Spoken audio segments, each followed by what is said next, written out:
घरों में प्यार प्रेम, जिस घर में प्यार प्रेम शांति नहीं है उस घर में कालका बासा है, भूत बासा हो जाता है, उसमें दुर्बुद्धि हो जाती है, सब आपसी लड़ाई झगड़े हो जाएंगे, उस घर में टोटा आ जाएगा, एक दूसरे को मारने को तोड़ेंगे, घर में कोई अमन चैन और शांति नहीं रहेगी।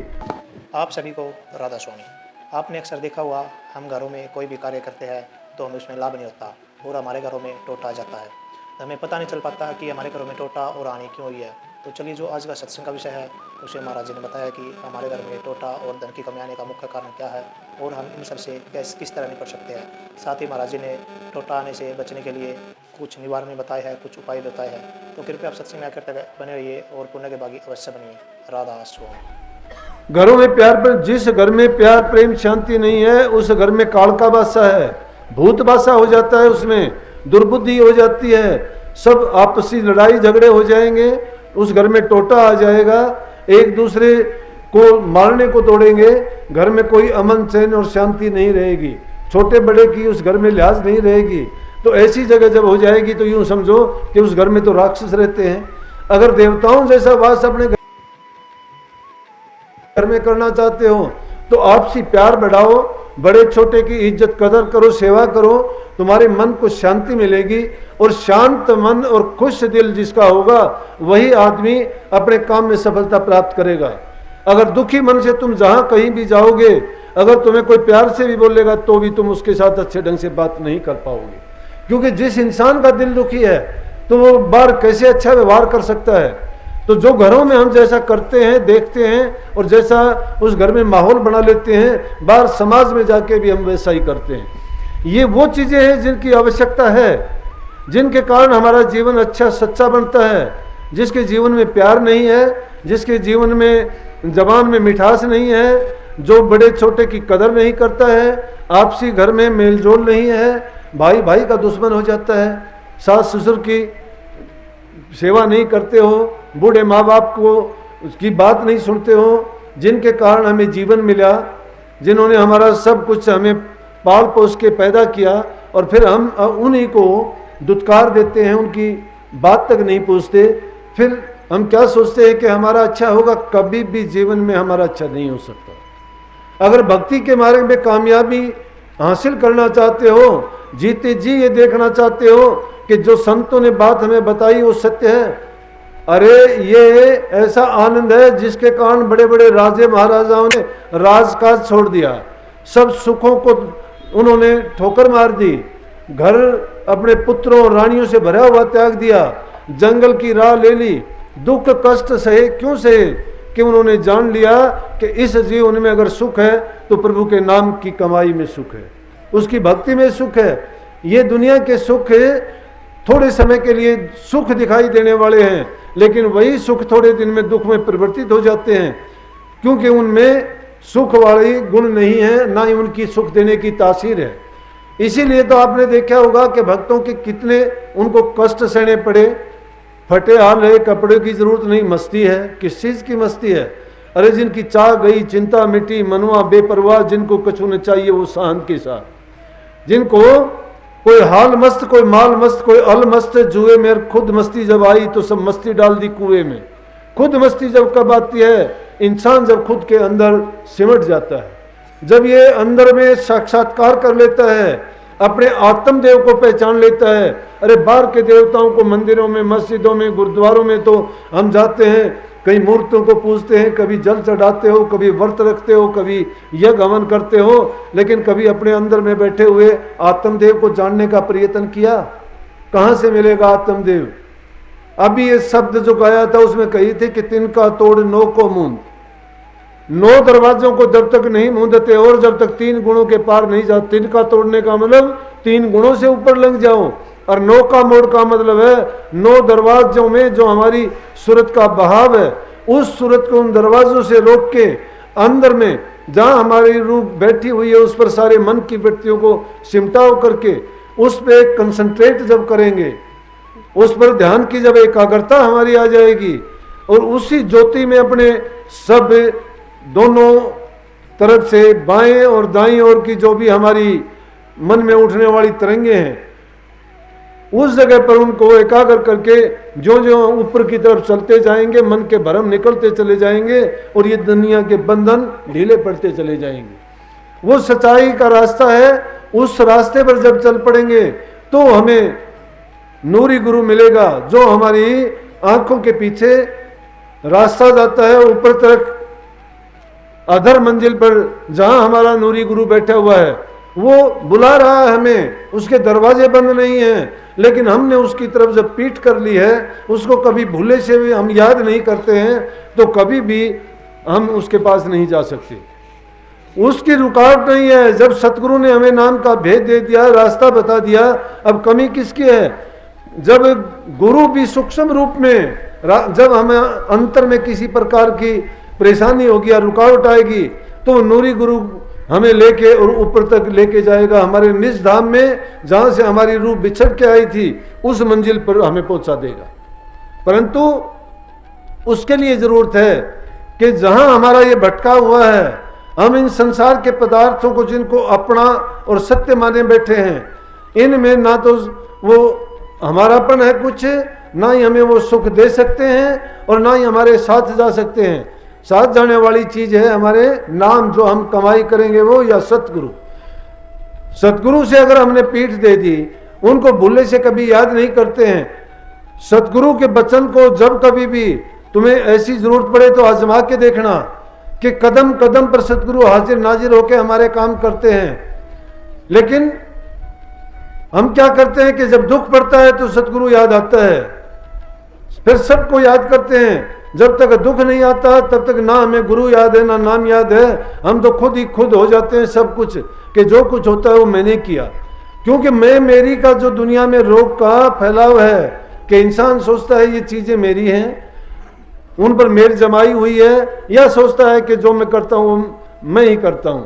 लेकिन जिसकी ओट लेनी, जब तुम सतगुरु के होगे तो हमने अपना कुछ रखा ही नहीं, तन नहीं अपना, मन नहीं अपना, धन नहीं अपना, सब कुछ गुरु का है।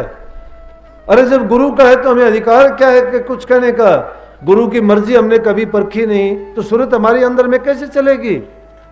ये ऊपर के मंडलों में कैसे जाएगी? गुरु की मर्जी कभी ने परखी, और उस रास्ते पर सूरत कभी चलेगी नहीं। फिर हाँ, गुरु क्या चाहता है? गुरु चाहता है तुम्हें काल देश से निकाल के तुम्हारे निज धाम में भेज दे।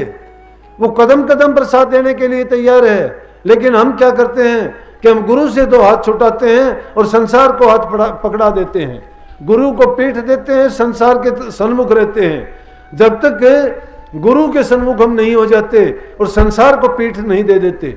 संसार को पीठ देने का मतलब है कि ये भी ना सोच लेना कि हमने घर त्याग देना है, बच्चे त्याग देने हैं, काम छोड़ देना, नहीं।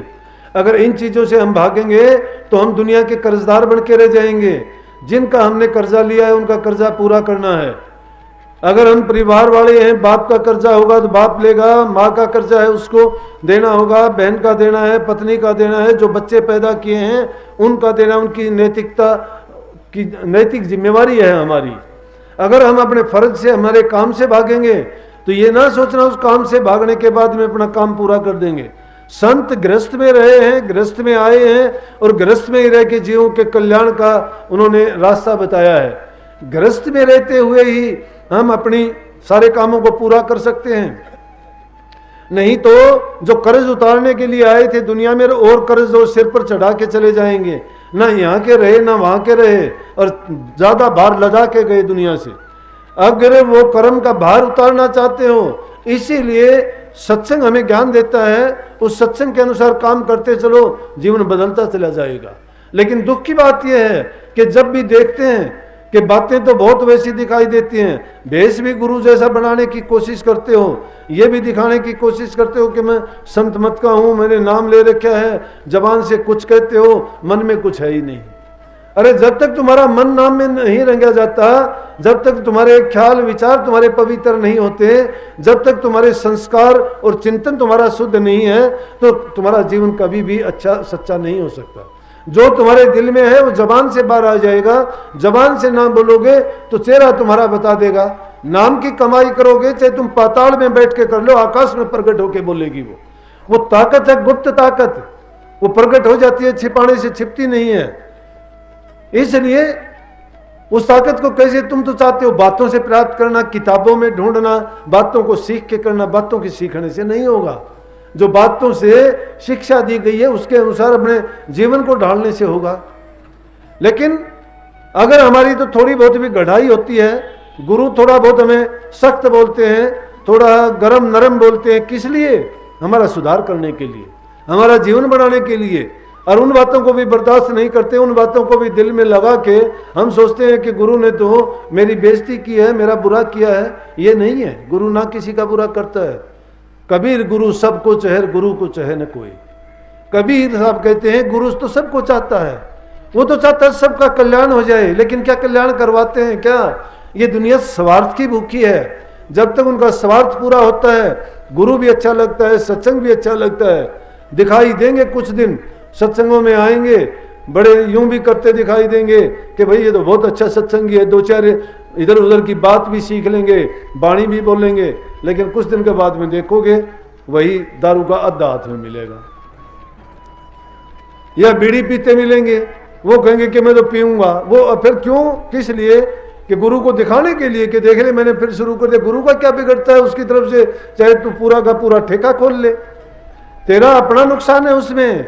ये नहीं सोचते, वो सोचते हैं कि मैं इससे कुछ ना कुछ गुरु से अपना बदला ले रहा हूं। बदला नहीं ले रहे, तुम अपना ही नुकसान कर रहे हो। अरे कुत्ता जो हड्डी को लेके बैठता है, ये संसार के पदार्थ तो हड्डी है। कैसी हड्डी? किसी कुत्ते को सूखी हड्डी मिल जाए, मांस मिलता नहीं है, सूखी हड्डी को लेके छिपके किसी झाड़ी में बैठ के खाना शुरू कर दे उसको, और मसूड़े फूट के उसका जो खून निकलेगा जीभ से, उस खून से उसको स्वाद आएगा, वो समझता है कि हड्डी में रस आ रहा है। हड्डी में रस नहीं है, सूखी है।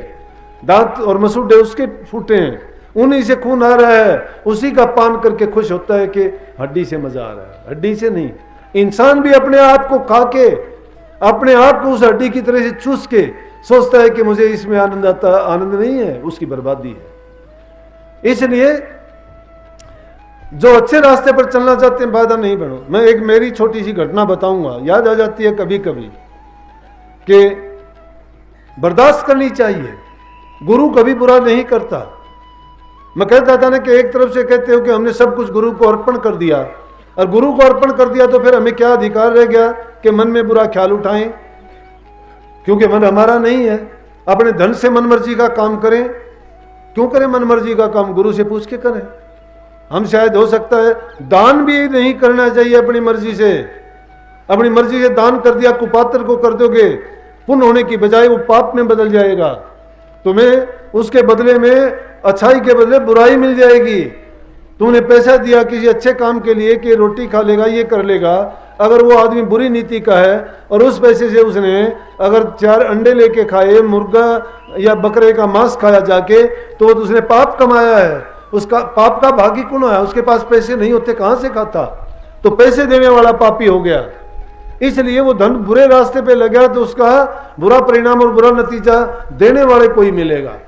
इसलिए कही है ना कि दान पात्र को करना चाहिए, कुपात्र को नहीं। अगर गुरु से पूछ के करते हो तो गुरु अच्छे काम में लगवाएगा, नहीं तो अब सोचते हो कि गुरु तो लालच करता है। गुरु कहता है कि मुझे पैसे दे। गुरु को क्या करना पैसे का? गुरु नहीं भूखा तेरे धन का, उन पे धन है भक्ति नाम का। पर तेरा उपकार करावे, भूखे नंगे को दिलवावे। उनकी मेहर मुफ्त तू पावे, जो उनको प्रसन्न करावे। उनका खुश होना है भारी, सतपुरुष निज कृपा जारी। गुरु राजी हो जाता है, फिर और क्या चाहिए?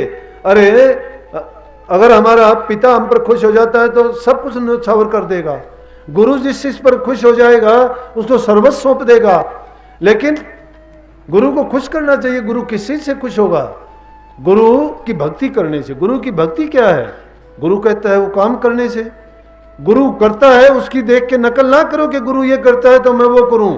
गुरु को तो पता है वो कैसे करता है, तुम्हें उस तरीके का, उस मौज का नहीं पता। लेकिन गुरु तुम्हारे से जो करवाना चाहता है वो अपने वचन से फरमा के जो कहते हैं वो करो। अब वो बात में क्या बताना चाहता था? बलजीत सिंह जी अमेरिका में रहते, आए हुए सत्संग में। लंचेरा कनाडा में मैं महाराज जी जाया करते, उनके पास गए। वहां से बलजीत सिंह के पास गए, मिचिगन स्टेट में, कालमजू शहर में रहते हैं ये, अब भी वहीं हैं। तो 6-7 घंटे का रास्ता कार का था। मैं, महाराज जी, नंदसेरा, उनकी पत्नी, एक लड़का, एक कार में गए। वहाँ गए, अच्छा सत्संग होया, काफ़ी सत्संग में लोग आए। सत्संग करने के बाद में महाराज जी कहने लगे, आरती कर दे भाई। 1-2 शब्द भी गाना पड़ा करता। मुझे गाना गुना तो नहीं आता। ये भी बताऊं कि सतगुरु की मौज थी। मैं तो 30 साल का सारे काम कर लिए उल्टे सीधे, तो ही गुरु की मेरे ऊपर दृष्टि पड़ी थी। भागी जीव तो उनको मानता हूं जो छोटी उम्र में बिना कुछ किए और गुरु की जिनको सोबत मिली, सत्संग मिला और गुरु के दर्शन मिले। भागी जीव होते हैं जिनको संतों के दर्शन मिलते हैं।